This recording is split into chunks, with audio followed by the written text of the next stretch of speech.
So, last announcement ng ating mahal na Pangulo, for additional protection, we need to use a face shield. So, this time, I have this one. So, Hengde. Paano ito ba sa akin? Hengde daw. Ayan. So, ito yung common na nakikita nating face shield na binibenta online or dun sa mga sa labas sa palengke. So, ito yung pinakamura siguro na face shield na meron tayo. And, ngayon, gagawin natin is, paano ba natin i-set up or aayusin tong face shield na to, tong Hengde na to, kasi parang nakaka-curious, diba? Okay, so let's start. So, ito, ayan, papakita ko muna, Hengde. So, dapat ganyan yung itsura niya pagka sinet up natin siya mamaya. Okay, so, buksan na natin kung ano ba yung nilalaman na ito. Okay, so, yan. Dito ko na ilalagay. Ayan, para nakikita niya. So, meron siyang laman na, ayan, ang tawag dito, yung parang clear na plastic. And then, ayan. Okay. So, yung clear na plastic, meron siyang dalawang butas sa gilid. Ayan, nakikita niyo. 1, and then 2, sa left and then right. So, dito natin isasabit yung dalawang clip mamaya daw. Ayan. So, ito yung para siyang sunglass, pero wala siyang salamin dito. Okay? So, meron siyang dalawang color blue, left and then right. So, base sa instruction for using, number 1 daw. Ayan, kung nababasa nyo. Kaso, baliktad. So, first is, plug out the plug on both sides of the lens. And then, number 2, follow the direction of the arrow. The hole of the lens coincides with the hole of the frame. And then, insert the buckle firmly to the frame. The same on the other side. Pero ako, ayoko siya sundin kasi nalilito ko. So, ngayon, ang gagawin natin, kung titingnan natin yung plastic, para siya medyo malabo, di ba? Ayan. So, sabi ko, bakit clear? Doon sa parang malinaw siya doon sa picture. Yung pala, ibig sabihin, meron pala siyang mga plastic na dapat tanggalin. Okay? So, kung titingnan natin, di ba? Meron ditong part. Ayan. Kahit sa part siguro, pwede nyong kalkalin kung meron kayong kuko. Pero kung wala kayong kuko, siguro pwede kayong humanap na medyo matulis-tulis na bagay na konti, pero huwag naman yung masyadong magagasgas. Ayan. So, kung napapansin natin, ayun, meron na, diba?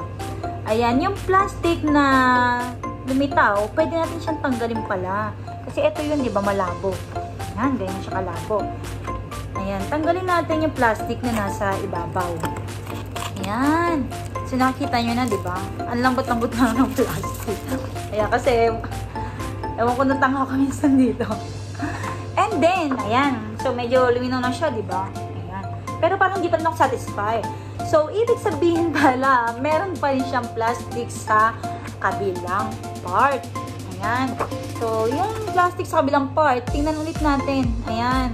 So, kung wala kayo makitang parang tanggal na doon, kukuhin nyo na lang ulit. Ayan. So, meron tayo dito. Ayun. Ayun. Nakita ko na siya. Ayan. Ay, nahulog. Sige, dyan ka na muna. Ayan. May malinaw. Ayun, no. Nakita nyo, diba? Medyo umangat na siya. So, yun naman yung tatanggalin natin. Ba yan, diba? Plastic na nga. Nakabalas mo ng plastic. Ang daming plastic. Sobrang siya plastic. May kaibigan ka bang ganun? Ayan. So, meron na akong dalawang plastics na natanggal. Left and then right. So, minsan kailangan buwas natin mga kaplastikan, diba? Kaplastikan ng tao. Ayan. So, makikita natin, clear na po siya. Ayan, sobrang linaw na siya, diba? Mas malinaw pa to sa relasyon nyo. Ayan. So, ngayon, pwede na natin siyang i-clip. Kasi doon sa instruction, walang nakalagay na tanggalin muna yung mga plastic. Yung pala, meron pala siyang ganun. Dapat ilagay sa instruction eh. Kulang-kulang din. Pag ako gumawa ng packaging, lalagyan ko yun. Ayan. So, may nakikita tayo dito ng butas. Itong kulay blue. Ayan. So, yung blue na yan, isusukbit natin. Susuk mo doon. Iipit mo siya doon. Okay. Ayan. Doon sa may maliit na butas. Ayan. So, medyo masikip lang siya. Nakikita nyo ba? Ayan. Ang hirap niya ipasok. Masikip. Ayan. Kailangan nyo lang talaga magtiyaga. Pero dandahanin nyo kasi baka mamaya mayupi yung clear, yung shield. Ayan. Tapos, kapag naipasok nyo na siya, finally, nakapasok na po siya, ayun sa kabila, pwede nyo na siyang i-lock. So, di ba? I-lock nyo siya dito sa may kabilang, dito sa may likod. Ayan, nakikita nyo ba? Ayan, dito sa may part na to. Ayan. So, yun, nakalock na siya. Ganun lang siya kabilis, di ba? Sa kabila, ganun din. Yung blue na part, yan, kasi nakabaon pa siya. Syempre, tatanggalin natin dito. Kaso mahigpit din siya. Dandanan, baka maputol. Ayan, ipapasok ulit natin to dito sa kabilang butas. Yung blue ulit sa may plastic. Pero syempre, dapat dandanan ulit muna. Ayan.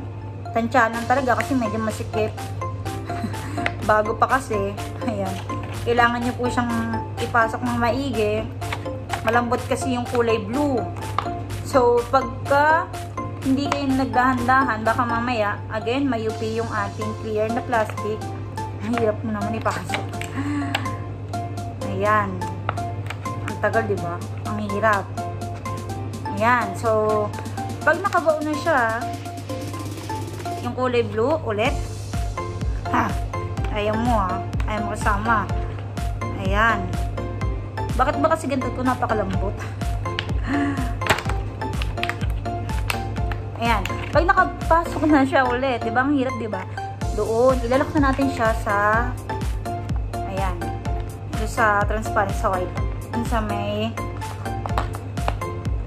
pinakalak niya. Ayan. So, nakalak na yung ating dalawang blue.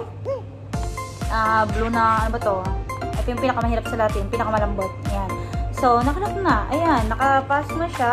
Ito dapat yung nasa loob. And then, ito yung nasa labas. So, ganun lang siya kabilis. Ayan. Nakakabit na siya. And then, pwede nyo lang i-suot. Ayan. Diba? Okay na siya. Ayan. Ayan. Ganun lang po siya kadali. So, mahirap lang talaga siya i-set up. Lalo na yung pagpasok ng butas. Yun lang yung pinakamahirap sa kanila. Okay? And then, yun nga, yung mga plastic ay hindi nakalagay dito na kailangan palang tanggalin na may plastic pala dito nakalagay. Okay? So, yun lang. And, maraming salamat. Bye! Stay safe!